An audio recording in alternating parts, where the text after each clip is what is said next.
Do you want to know how to discipline a teenager who doesn't care about consequences?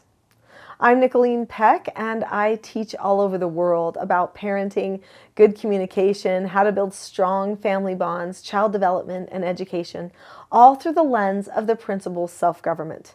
And in this video, we are talking about that teenager who seems like they don't care.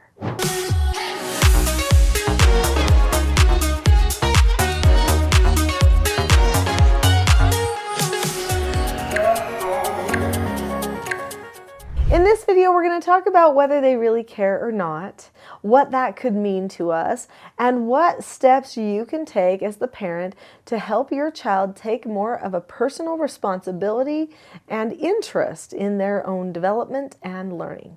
Well, we better talk about why it seems like they don't care. There are multiple reasons that could happen. Sometimes teens act like they don't care because that gives them the upper hand. Sometimes they feel like they don't have to take as much responsibility if they don't care. They might feel like a parent could get frustrated with them and give up on trying to get them to care or to lift a finger or to participate. And so we could just be dealing with old-fashioned manipulation. But there are some other things too. Sometimes there are some teens who have a lot of things going on.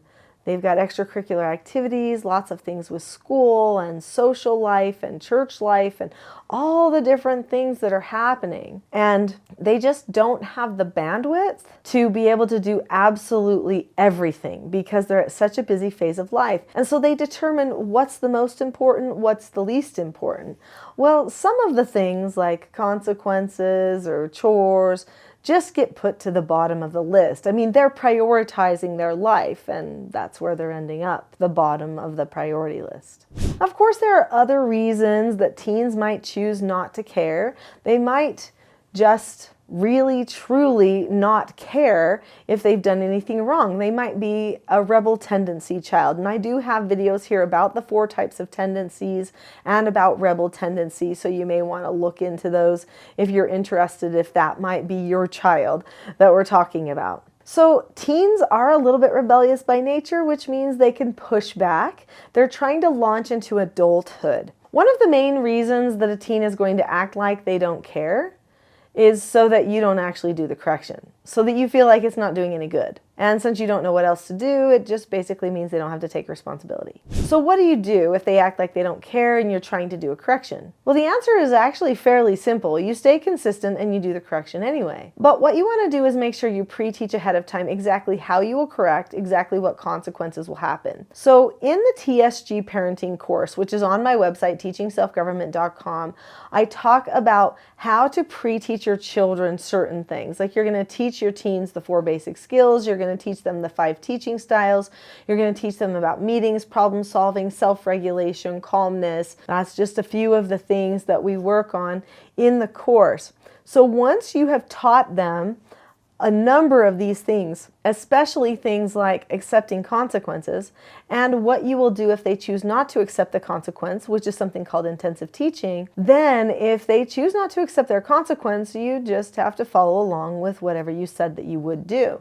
This is the power in pre-teaching. Whether they act like they care or not doesn't really matter.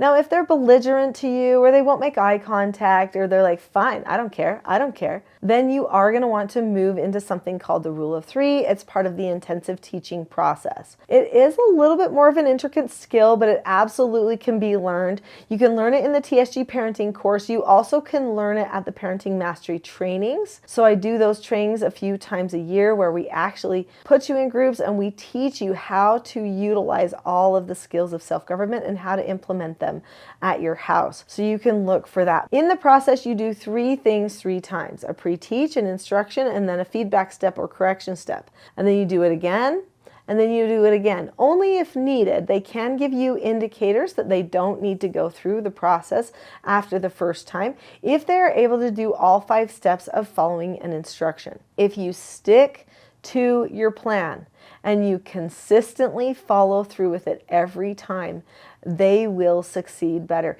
even if they act like they hate it. Now, there's something else that I want to add, and this might actually be one of the most important parts of what we're talking about. And that is that when teens are going through this last phase of development and they're getting ready to launch into adulthood, they're a very intricate stage. They're at a stage where they're really transforming. They see themselves as becoming adults. They're thinking adult thoughts. They're feeling adult things. They know they're not the same as they used to be. Yet they still need a little bit of reforming sometimes because they are still learning and their prefrontal cortexes aren't actually fully developed yet. So there is a delicate balance between reforming and transforming for those teens during the teen years. And I talk about those two things and how to set up an environment for the teen to succeed in the video called How to Help My Teen Become a Successful Adult.